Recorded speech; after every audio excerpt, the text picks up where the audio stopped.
Good morning, sir. Today I will explain activation function in deep learning. So first part is introduction. Activation function are essentially in deep learning because they introduce nonlinearity into neural network. Without them, the network would behave like linear model and fail to learn complex data pattern. For example, in an image recognition, activation function help the model detect edges, shapes, colors by learning nonlinear relationship between pixels. Second concept description. Activation function decide whether a neuron should be activated or not by transforming weight sum of input into an output signal. It allows neural network to handle complex real-world data. Uh, Sigmoid formula is f of x 1 upon 1 plus e raised to minus s. Output between 0 and 1. Example for give input 2 and output 0.88. So another is tan h. F of x is equal to tan h x. Output range between minus 1 to 1. Example input give some one input.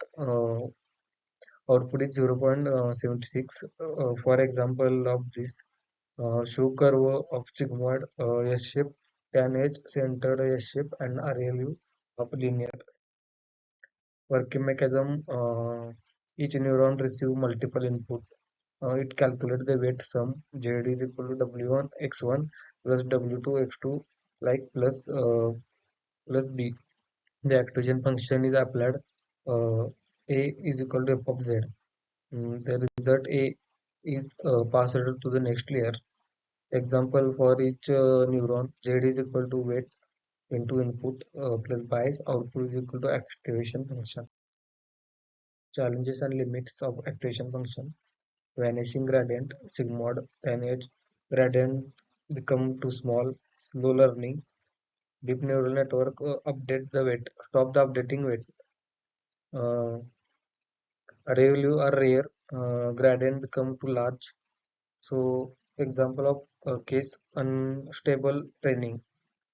Dynamic array value, affected function array value. Negative input produce 0. Neuron never active again. If many input is less than 0, neuron dies. For example, in very deep learning model using sigmoid early layer, stop learning become gradient shrink close to 0. Summary: activation function bring nonlinearity to neural network. RLU is mostly common used for hidden layer due to speed and simplicity. Sigmoid and tanh are useful for specific small-scale model. Softmax is ideal for output layer in multi-class classification. For example, Sigmoid binary class. Example spam or not spam. RLU image feature extraction in CNN. Softmax classifying 110 digits 0 to 9.